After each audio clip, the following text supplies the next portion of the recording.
Bienvenidos, hoy vamos a meternos de lleno en un tema que, bueno, nos toca a todos en algún momento, la felicidad. Ujú. Pero no esa felicidad que depende de un ascenso o de que, no sé, el clima esté bueno. Claro, la que viene de afuera. Exacto. Vamos a explorar cómo construirla desde adentro, una felicidad que no se tambalee por lo que otros hagan o dejen de hacer. Así es. Y para este análisis a fondo nos basamos en una charla de Margarita Pasos que tiene un enfoque súper práctico. Muy práctico. Sí, se aleja de lo abstracto y se centra en herramientas muy concretas para desmantelar dos de los mayores obstáculos. ¿Cuáles serían? Pues la dependencia de la aprobación de los demás y esos miedos imaginarios que nos frenan. El punto de partida que ella plantea me parece genial. Lo llama la esquizofrenia famosa. Jaja, qué buen nombre. Es esa vocecita que dice, yo sería feliz si mi pareja fuera más detallista, O si mi jefe me valorará más. si mis hijos fueran más ordenados. O sea, básicamente estamos entregando las llaves de nuestra felicidad a otra persona y a ver si decide usarla. Y esa es la trampa fundamental. La premisa de todo esto es que el único poder real, el único control absoluto que tenemos es sobre nuestra actitud. Solo sobre eso. Y se reduce a dos cosas muy específicas. Las imágenes que proyectamos en nuestra mente y las palabras que nos decimos. Nuestro diálogo interno. Todo lo demás, por más que nos duela, es ruido externo. Ok, desmenucemos eso. La primera gran estrategia que se propone tiene que ver con ese diálogo. La idea es simple, de decir, pero aplicarla, uff. Es un trabajazo. Tenemos que ser nuestro propio coach, no nuestro peor crítico. La metáfora que se usa para arrancar es la de la máscara de oxígeno en el avión. ¿Ah, sí? ¿Un clásico? Un clásico, pero muy potente. Ya sabemos, primero te la pones tú y luego ayudas a los demás. Y es crucial entender que esto no es egoísmo. ¡Para nada! Es lógica pura. Si te quedas sin aire, no puedes ayudar a nadie. En la vida diaria es igual. Si no cuidas tu energía, tu estado mental, ¿qué calidad de ayuda o compañía puedes ofrecer? Claro, uno no puede dar lo que no tiene. Pero a ver, ¿cómo se traduce eso a la práctica? Porque es muy fácil decir, sé amable contigo misma. Ajá. Pero cuando la mente se acelera con preocupaciones, pues no es tan sencillo. Aquí es donde se pone específico. Se argumenta que todo lo que sentimos, ansiedad, paz, alegría, tristeza, todo es un resultado directo de esas dos cosas que mencionamos. Imágenes y palabras. Imágenes y palabras. No es que las cosas nos hagan sentir de cierta manera. Es la historia que nos contamos sobre esas cosas lo que genera la emoción. Tiene todo el sentido. Si tu diálogo interno es un fiscal que te acusa todo el día, imposible sentir paz. De acuerdo, esa conexión es clara. Pero la charla presenta un experimento de kinesiología aplicada que lleva esto a un nivel físico, casi, no sé, increíble. Es que lo es. ¿Cómo es que un pensamiento puede debilitar un músculo tan rápido? Es un ejemplo visualmente muy potente. Le pides a alguien que extienda el brazo, que lo ponga muy fuerte. Ok, Primero, le haces repetir frases positivas, de poder. Soy fuerte, soy capaz, soy imparable, soy feliz. ujú, Intentas bajarle el brazo y te encuentras con una resistencia de acero. El músculo está firme. ya. Luego, haces lo contrario. Le pides que encoja los hombros, que ponga cara de derrota y repita, soy lo peor, nada me sale bien, qué vida tan difícil. Y ahí, al intentar bajarle el brazo, cede casi sin esfuerzo. La fuerza física, de verdad, se desvanece. A ver, un momento. ¿La fuerza física puede cambiar en segundos solo por las palabras que uno se repite? En segundos. Eso cambia toda la perspectiva sobre la conexión mente-cuerpo. Exacto. Y aunque la kinesiología aplicada tiene sus debates en el mundo científico, el principio de fondo está muy validado por la neurociencia. Ajá. Nuestro cerebro no distingue con claridad una amenaza real de una imaginaria. Y esto nos lleva al famoso mecanismo de pelea o huye, el fight or flight. Claro, el famoso, ¿y si pierdo el trabajo? Y si me enfermo, ¿Y si mis hijos tienen un problema? El y si es terrible. ese mismo. Para la amígdala, que es el centro del miedo en el cerebro, el estrés de pensar en un posible despido genera una cascada de cortisol y adrenalina muy similar a la que tendríamos si viéramos un león. ¡Qué fuerte! Los músculos se tensan, la digestión se detiene, la respiración se agita, el cuerpo se prepara para una batalla que solo existe en la mente. El problema es que no estamos diseñados para vivir en alerta constante. Claro, es agotador. Como bien señala la fuente, vivir así es el camino directo a la ansiedad crónica o la depresión. O sea que el consejo de hacer una dieta mental es literalmente una medida de salud. Implica tomar la responsabilidad activa de qué información consumimos. Totalmente. En vez de pasar horas viendo noticias catastróficas, llenar la mente con gratitud, con la visualización de metas. Aunque, seamos honestos, hoy en día con las redes sociales y las notificaciones es una batalla diaria. Es una disciplina y la fuente lo dice claro. Eso es lo que separa a los ansiosos de los tranquilos. Mira tú. No es que a la gente tranquila no le pasen cosas malas. Es que han entrenado su mente para no quedarse a vivir en la catástrofe imaginaria. Y es importante la advertencia que se hace. Vital. Esto es una herramienta potentísima, pero no reemplaza la ayuda de un profesional si se está lidiando con una condición clínica. Totalmente. Ok, esta dieta mental tiene sentido para la ansiedad del momento. Pero esa voz crítica, la que te dice las cosas negativas, ¿de dónde sale? Porque no se siente como algo que uno elige. No, para nada. Se siente como algo que siempre ha estado ahí. Excelente pregunta, porque nos lleva directo a la segunda clave, que es quizá la más profunda. A ver. Desmantelar la creencia de no soy suficiente.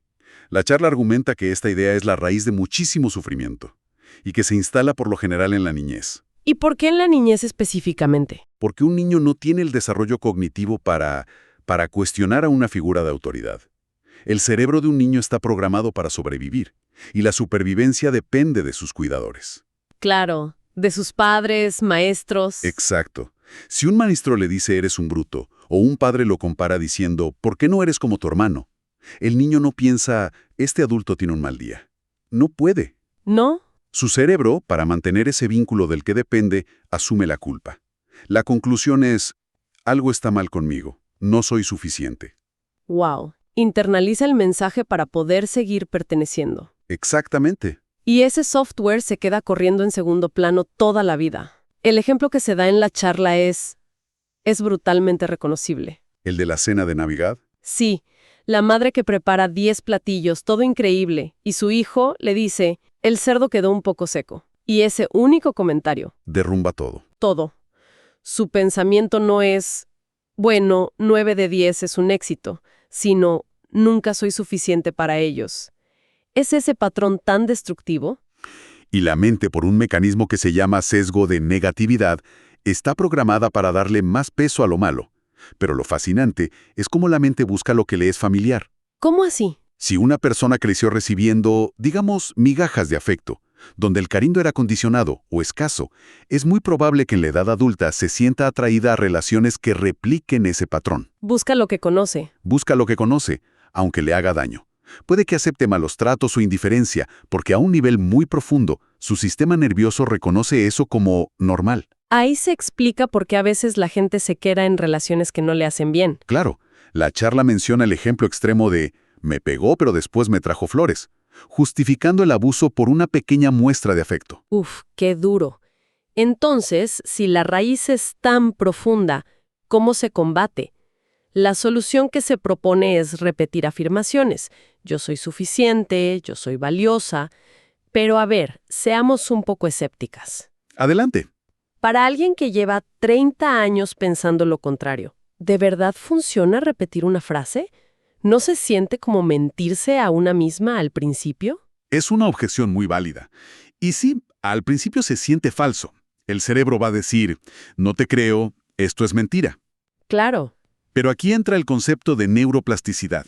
No es magia, es entrenamiento. Cada vez que repites esa frase, estás trazando un nuevo surco neuronal. Al principio es un caminito débil, pero con la repetición se va haciendo más grande. Se convierte en un sendero, luego en un camino y finalmente en una autopista. Estás literalmente recableando tu cerebro para que esa nueva creencia se vuelva la predeterminada. Entendido. Es un proceso de construcción, no una revelación de un día para otro. Exacto. Y no se trata de volverse perfecto, sino de reconocer un valor que ya está ahí, que no depende de si el cerdo quedó seco o no. Claro, y me imagino que ese es el punto en el que uno empieza a poder poner límites de verdad. Ahí está la clave. A poder decir que no sin sentir una culpa terrible, que creo que es el siguiente paso lógico. Precisamente. Y esa es la tercera clave, ejercer el derecho a decir no y permitirse cambiar de opinión. son las manifestaciones externas de una autoestima sana.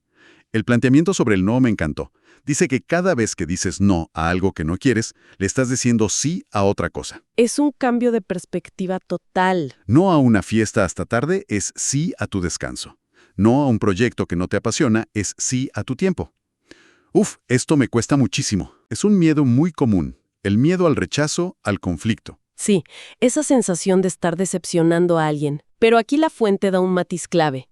Es 10% lo que dices y 90% cómo lo dices.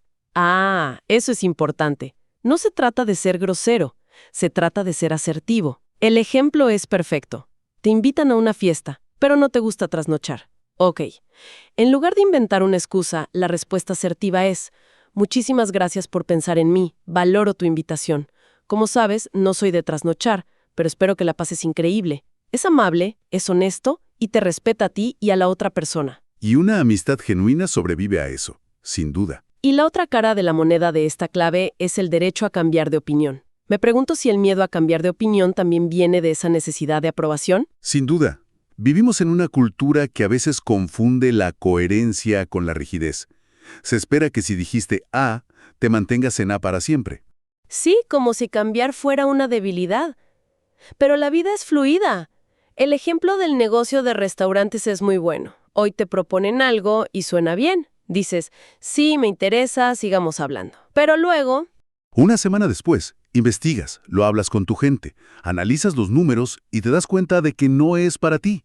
Cambiar de opinión no es una traición, es un acto de inteligencia. Es reconocer que con nueva información tomas una nueva decisión. Exacto, siempre y cuando se haga con consideración, claro. Claro, la fuente distingue muy bien entre esto y la falta de palabra. No es lo mismo decir, pensándolo bien, no voy a invertir, que cancelar el día antes cuando te comprometiste a prestar tu coche para una boda. Esa es la diferencia fundamental. Una es reevaluación, la otra es irresponsabilidad. La flexibilidad saludable no es lo mismo que la falta de compromiso. Excelente. Entonces, si lo vemos como un todo, el camino es muy claro. Primero, es una batalla interna. Ajá. Tomar el control de las imágenes y las palabras en la mente para dejar de ser nuestro propio enemigo.